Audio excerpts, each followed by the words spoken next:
Good morning students. आज हम part 5 देखेंगे कैरेक्टरिस्टिक ऑफ टेरिडोफाइट्स का। कल के वीडियो में हमने देखा था, आपको बताया था सोरस के बारे में, स्पोर के बारे में, गैमिटोफाइट के बारे में। आज फिर हम डिस्कस करेंगे कुछ पार्ट गैमिटोफाइट ऑफ टेरिडोफाइट्स का। जैसा कि कल मैंने आपको बताया कि गैमिटोफाइट जो है वो सिंपल ग्रीन कलर का हार्ट शेप्ड या एरियल ब्रांचेस लिए हुए प्रोथैलस जिसको हम कहते हैं बन जाता है। कहाँ से बनता है? स्पोर से जर्मिनेट। जब स्पोर जर्मिनेट होता है, अंकुरित होता है, तो वो गैमिटोफाइट देता है। गैमिटोफाइट जो है हेट्रोस्पोरस और होमोस्पोरस पीसेस अगर हम देखते हैं तो हेट्रोस्पोरस पीसेस में गैमिटोफाइट डायोइशियस होता है। कहने का तात्पर्य कि मेल गैमिटोफाइट अलग बनता है, मेल प्लांट अलग बनता है और फीमेल गैमिटोफाइट प्लांट अलग बनता है। जबकि होमोस्पोरस कंडीशन में एक ही प्लांट पे एंथ्रीडिया और आर्किगोनिया लगे हुए होते हैं। इसके आगे आज हम देखते हैं कि जो सेक्स ऑर्गन्स बनते हैं, एंथ्रीडिया और आर्किगोनिया जो बनते हैं, वो किस प्रकार से बनते हैं, कैसे होते हैं।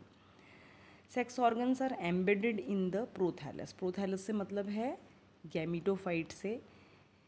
सेक्स ऑर्गन्स जो हैं एंथ्रीडिया और आर्किगोनिया जो हैं वो धसे हुए होते हैं। एम्बेडेड से मतलब है धसे हुए होते हैं। उदाहरण के लिए लाइकोपोडियम, सिलैजिनेला, इक्विसिटम, जो कि हम डिटेल में पढ़ेंगे, या फिर प्रोजेक्टेड भी हो सकते हैं या फिर निकले हुए भी हो सकते हैं। उसका उदाहरण है साइलोटम और टेरिडियम। एंथ्रीडियम जो है यहाँ पे स्टेराइल जैकेट से कवर्ड होता है। एक सिंगल लेयर्ड जैकेट होती है जो कि उसको प्रोटेक्शन या सुरक्षा प्रदान करती है। एंथ्रीडिया जो है सेसाइल या शॉर्टली स्टॉक्ड हो सकता है। सेसाइल से मतलब कोई स्टॉक नहीं हो, सीधा ही गैमेटोफाइट पे जुड़ा हुआ हो सकता है, या शॉर्टली स्टॉक्ड मतलब छोटा स्टॉक, छोटा डंठल भी पाया जा सकता है। अब एंथ्रीडियम जो है उसमें क्या बनेगा? मेल गैमेट्स फॉर्म होंगे और मेल गैमेट को हम यहाँ पे क्या कहते हैं? एंथ्रोजॉइड कहते हैं। एंथ्रोजॉइड किस प्रकार का होता है? वह यूनिसेलुलर होता है, यूनिन्यूक्लिएट होता है और स्पाइरली कॉइल्ड होता है। कॉइल्ड स्ट्रक्चर है और उसमें एक न्यूक्लियस पाया जाता है और एक ही सेल का वह होता है। किसी किसी में मल्टी फ्लैजिलेट स्ट्रक्चर भी पाया जा सकता है। जब स्पाइरली कॉइल्ड है और 2 फ्लैजिला पाए जाते हैं, आमतौर पर ऐसा एंथ्रोजॉइड पाया जाता है टेरिडोफाइट्स में। लेकिन साइलोटेल्स में, इक्विसिटेल्स में, टेराडोप्सिडा के जो मेंबर्स हैं उनमें, इन सब में multi flagellate type of antherozoid पाया जाता है। अब आते हैं हम, एंथ्रोजॉइड जब बन जाता है एंथ्रीडियम में तो वो किस प्रकार से बाहर निकलता है। एंथ्रीडियम में या तो वह बर्स्ट हो जाता है, मतलब फट जाता है एंथ्रीडियम और एंथ्रोजॉइड्स बाहर निकल जाते हैं, या फिर ऊपर में एक कवर सेल या ऑपरक्यूलर सेल भी उसे कहा जाता है, वह सेपरेट हो जाता है, वह अलग हो जाता है और वहाँ से एंथ्रोजॉइड्स निकल जाते हैं और आर्किगोनिया में चले जाते हैं फॉर फर्टिलाइजेशन, निषेचन की प्रक्रिया के लिए चले जाते हैं। ये तो बात हमने करी एंथ्रीडिया और एंथ्रोजॉइड की। दूसरी तरफ में अगर हम आर्किगोनिया के बारे में बात करते हैं तो आर्किगोनिया के 2 पार्ट होते हैं। ऊपरी हिस्सा जो है वह नेक कहलाता है, जो कि प्रोजेक्टेड होता है, जो कि बाहर निकला हुआ होता है, और निचला हिस्सा जो है वह वेंटर कहलाता है, जो कि एम्बेडेड या धसा हुआ होता है। किसमें? गैमिटोफाइट के अंदर। नेक जो है उसमें 2 प्रकार के सेल आप देखेंगे। नेक सेल जो कि बाहर की तरफ होते हैं, जो कि एक तरीके से कवरिंग का सा काम करते हैं, नेक की कवरिंग जैसे होते हैं, वह यहाँ पे 4 वर्टिकल रोज में पाए जाते हैं। वर्टिकल से मतलब है खड़े सेल, एक के ऊपर एक लगे हुए स्टैक की तरह। तो उस तरीके की वर्टिकल 4 रोज यहाँ पे पाई जाती हैं और बीच में अगर आप देखेंगे तो 2 नेक कैनाल सेल्स भी यहाँ पर पाए जाते हैं। इसको हम विस्तार से जेनरा में और पढ़ेंगे। अभी इतना ही समझना है आपको यहाँ पे कि एंथ्रीडिया जो है उसमें एंथ्रोजॉइड फॉर्म होता है, आर्किगोनिया जो है उसमें एग सेल फॉर्म होता है। एंथ्रीडिया जो है वो प्रोजेक्टेड भी हो सकता है, एम्बेडेड भी हो सकता है, और स्टेराइल जैकेट उसके चारों तरफ पाई जाती है। एंथ्रोजॉइड यूनिन्यूक्लिएट है, यूनिसेलुलर है, स्पाइरली कॉइल्ड है और अधिकतर केसेस में 2 फ्लैजिला पाए जाते हैं। आर्कीगोनिया की बात करते हैं तो आर्कीगोनिया में नेक पाया जाता है ऊपर की तरफ, नीचे की तरफ वेंटर होता है। नेक में 4 वर्टिकल रोज होती हैं नेक सेल्स की और बीच में 2 नेक कैनाल सेल पाए जाते हैं। अब आते हैं हम फर्टिलाइजेशन पे। जब एग सेल तैयार हो गया है, एंथ्रोजॉइड फॉर्म हो गया है और एंथ्रोजॉइड जो है एंथ्रीडिया से बाहर निकल चुका है, तो क्या चीज़ों की आवश्यकता होती है और निषेचन या फर्टिलाइजेशन कैसे होता है। Water is essential for fertilisation. Water की सहायता से, पानी की सहायता से वो एंथ्रीडिया में जो एंथ्रोजॉइड फॉर्म हुए हैं वह आर्कीगोनिया तक पहुंचते हैं। आर्कीगोनिया तक पहुंचते हैं तब जब पहुंचने वाले होते हैं, मतलब निषेचन से पहले की प्रक्रिया है ये, जहाँ पे नेक कैनाल सेल जो है वो डीजनरेट हो जाते हैं, ख़त्म हो जाते हैं और उसकी जगह म्यूसिलेजिनस सब्सटेंस फॉर्म हो जाता है, चिपचिपा पदार्थ एक फॉर्म हो जाता है जिससे कि एंथ्रोजॉइड अट्रैक्ट होते हैं और वह एंथ्रोजॉइड आर्कीगोनिया के अंदर एंटर हो जाते हैं। अब एंथ्रोजॉइड जो है वह एग से फ्यूज़ करता है और डिप्लॉयड स्ट्रक्चर बनाता है, द्विगुणित स्ट्रक्चर बनाता है जिसको कि हम जायगोट कहते हैं या युग्मनज कहते हैं। ये जो युग्मनज है इसको हम कह सकते हैं कि ये मदर सेल है किसका, स्पोरोफिटिक जनरेशन का। और यह युग्मनज क्या बनाता है, यह आगे चलकर भ्रूण बनाता है। तो हमने क्या देखा, हमने ये देखा कि यहाँ पर जायगोट जो है वो डिप्लॉयड स्ट्रक्चर हो गया, क्योंकि गैमीट्स कैसे थे, हैप्लॉइड स्ट्रक्चर थे। हैप्लॉइड स्ट्रक्चर थे तो हैप्लॉइड स्ट्रक्चर जब फ्यूज़ होते हैं तो डिप्लॉयड स्ट्रक्चर बनाते हैं और डिप्लॉयड स्ट्रक्चर क्या बन गया, जाइगोट बन गया। डिप्लॉयड स्ट्रक्चर से डिप्लॉयड प्लांट बनेगा और वह प्लांट कौन होगा, स्पोरोफाइट होगा, वह स्पोरोफिटिक जनरेशन फॉर्म होगी। और गैमीट्स हमने कहाँ देखा था, गैमीट्स किस में बने थे, गैमीट्स जो हैं वह गैमीटोफाइट में बने थे, है ना। और हम पूरा जीवन चक्र भी अभी इसका देखेंगे कि ये किस प्रकार से हुआ था। सबसे पहले हम भ्रूण के बारे में बात करते हैं। जायगोट जो है वह भ्रूण बनाने में सहायता करता है और एम्ब्रियो जो है, भ्रूण जो है, उसकी पोलैरिटी कि वह कौन सा हिस्सा क्या बनाएगा यह तय हो जाता है। कैसे कि जो उसका बेसल पोल है, बेसल पोल से मतलब बेस की तरफ, नीचे की तरफ, बॉटम जो है, उससे क्या बनता है, फुट और रूट का स्ट्रक्चर बनता है, मूल बनती है। एपिकल सेल जो है, एपिकल पोल जो है, ऊपरी हिस्सा जो है वह क्या बनाएगा, शूट बनाएगा, जिससे कि आगे जाके तना बनता है, स्टेम बनता है। तो on the basis of polarity, polarity के हिसाब से भी एम्ब्रियो को 2 प्रकार में विभाजित किया जा सकता है। कौन कौन से 2 प्रकार, एक्सोस्कोपिक एंड एंडोस्कोपिक, एक्सोस्पोरिक एंड एंडोस्पोरिक बोल सकते हैं हम यहाँ पे इसको। एक्सोस्कोपिक जो है वह, उसमें क्या है, apical pole is towards the neck of the archegonium. Apical pole जो है यहाँ पर, वह एपिकल पोल नेक की तरफ अगर फेस कर रहा है, एपिकल पोल से मतलब है शूट वाला जो हिस्सा, जो शूट बनाएगा वह हिस्सा अगर आर्कीगोनिया के नेक की तरफ, आर्कीगोनिया की नेक की तरफ अगर है तो इस प्रकार का एम्ब्रियो जो है वो एक्सोस्कोपिक टाइप ऑफ डेवलपमेंट बता देगा। इसी प्रकार से एग्जाम्पल है इसमें साइलोटम, मिक्विसिटम एंड ऑफियोग्लोसम। एंडोस्पोरिक नहीं, ये एंडोस्कोपिक होगा यहाँ पे, इसको करेक्ट कर लीजिएगा।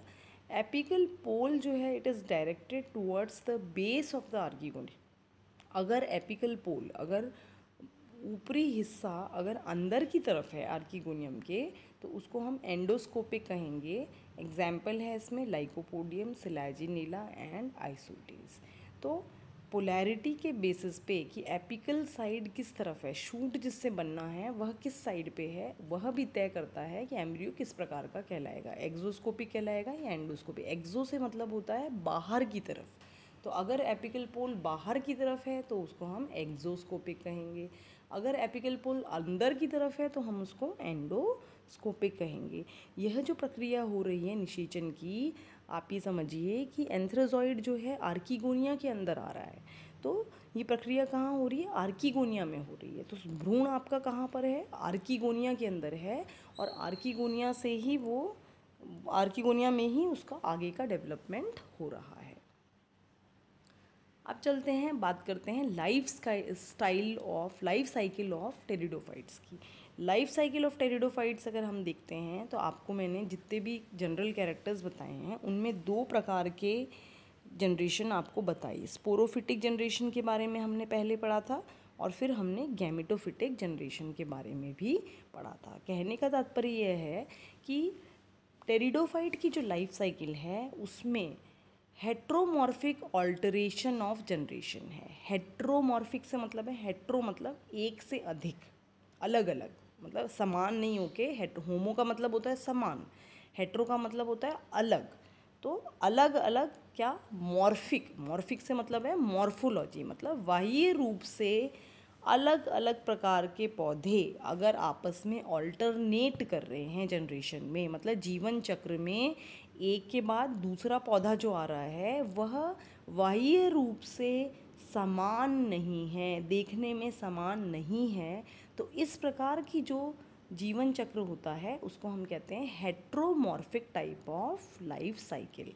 तो टेरिडोफाइट में आपको heteromorphic type of life cycle देखने को मिलती है। क्यों? क्योंकि यहाँ पर स्पोरोफाइट और गैमीटोफाइट दोनों अलग अलग होते हैं देखने में। आप जब लाइफ साइकिल देखेंगे तो आप देखेंगे गैमेटोफाइट भी बन रहा है, स्पोरोफाइट भी बन रहा है, और वह दोनों जो है उनमें अंतर है। वो अंतर क्या है अभी हम वह भी देखेंगे, पहले इसको देखते हैं। Morphologically distinct sporophyte and gametophytic generation alternates with each other. यही चीज़ मैंने आपको बताई कि मॉर्फोलॉजिकली डिस्टिंक्ट मतलब देखने में जो समान नहीं है। कई जगह पे आप पाते हैं कि गैमेटोफाइट और स्पोरोफाइट देखने में समान होते हैं, लेकिन यहाँ पर ऐसा नहीं है। यहाँ पर गैमेटोफाइट बिल्कुल अलग दिखता है और स्पोरोफाइट बिल्कुल अलग दिखता है। और एक बार पहले गैमेटोफाइट बनता है, फिर स्पोरोफाइट बनता है, फिर गैमेटोफाइट बनता है, फिर स्पोरोफाइट बनता है। इसी को कहते हैं ऑल्ट्रेशन ऑफ जनरेशन। स्पोरोफाइट अगर हम देखते हैं तो स्पोरोफाइट क्या है, यहाँ पे मेन प्लांट बॉडी जो होती है वो स्पोरोफिटिक होती है। जहाँ हमने शुरुआत करी थी कैरेक्टर्स की, तो आपने अगर ध्यान दिया हो, हमने बोला था प्लांट बॉडी जो है वो डिफ्रेंशिएटेड होती है रूट, स्टेम एंड लीफ के अंदर, और वह वस्कुलर सिस्टम भी वहाँ पे पाया जाता है। तो वह जो बॉडी थी वह क्या था, वह स्पोरोफिटिक प्लांट था, और वह स्पोरोफिटिक प्लांट ही डोमिनेंट होता है। ज़्यादा डोमिनेंट से मतलब है यहाँ पर ज़्यादा समय के लिए जीवन चक्र में जो प्लांट रहेगा वो डोमिनेंट कहलाएगा। तो यहाँ पर स्पोरोफिटिक जनरेशन ज़्यादा टाइम के लिए रहती है, डिप्लॉयड जनरेशन ज़्यादा टाइम के लिए रहती है। अब अगर होमोस्पोरस की बात करते हैं तो होमोस्पोरस जो स्पीसीज़ हैं, आपको बताया दो प्रकार की स्पीसीज़ यहाँ पे टेरिडोफाइट में आप देखेंगे। कुछ तो स्पीसीज़ ऐसी हैं जहाँ पे स्पोर्स सारे एक जैसे बनते हैं, मतलब जैसे कि फॉर एग्जांपल उदाहरण देखें तो लाइकोपोडियम है। कुछ स्पीसीज़ ऐसी हैं जिसमें दो प्रकार के, एक से अधिक प्रकार के स्पोर बनते हैं। उदाहरण अगर हमने देखा था पिछले वीडियोज़ में, उदाहरण कि सिलैजिनेला की बात अगर हम करते हैं तो होमोस्पोरस कंडीशन अगर है तो होमोस्पोरस कंडीशन में हैप्लॉइड जो स्पोर बना जर्मिनेट करके क्या बनाएगा, गैमेटोफाइट, जिसको कि प्रोथैलस कहा जाता है। अगर हम हेट्रोस्पोरस स्पीशीज़ की बात करते हैं तो वहाँ पे भी गैमेटोफाइट बनेगा, लेकिन वहाँ पर पहले ही जब स्पोर बनता है तो स्पोर में ही अलग अलग प्रकार के स्पोर बन जाते हैं, जैसे कि माइक्रोस्पोर और मेगास्पोर, दो प्रकार के स्पोर बनते हैं। और वहीं उसी स्टेज पे हमें पता होता है कि जो माइक्रोस्पोर है वह मेल गैमेटोफाइट बनाएगा क्योंकि वो छोटा होता है साइज़ में, और मेगास्पोर, मेगा से मतलब होता है बड़ा, तो मेगास्पोर जो बड़ा स्पोर है वह फीमेल गैमेटोफाइट बनाएगा। तो यहाँ पर हेट्रोस्पोरस स्पीसीज़ के अंदर गैमेटोफाइट कौन सा गैमेटोफाइट किस स्पोर से बनेगा वह स्पोर के स्टेज पे ही पता चल जाता है। जबकि होमोस्पोरस अगर कंडीशन आप देखते हैं तो होमोस्पोरस कंडीशन के अंदर एक ही प्रकार का गैमेटोफाइट बनता है, और उस एक ही प्रकार के गैमेटोफाइट पे दोनों जो गैमेट हैं, कहने का मतलब मेल गैमेट और फीमेल गैमेट जो हैं वो दोनों ही गैमेट उस सेम ही गैमेटोफाइट पे बनते हैं। अब अगर आप डायग्राम के थ्रू अगर हम इसको समझाना चाहें लाइफ साइकिल को, तो आप देखिए होमोस्पोरस जो टेरिडोफाइट है उसको अगर हम देखते हैं, आप स्पोरोफाइट से अगर शुरू करें, स्पोरोफाइट ही मेन प्लांट बॉडी है, तो स्पोरोफाइट जो है उसमें मियोसिस होगा। क्यों?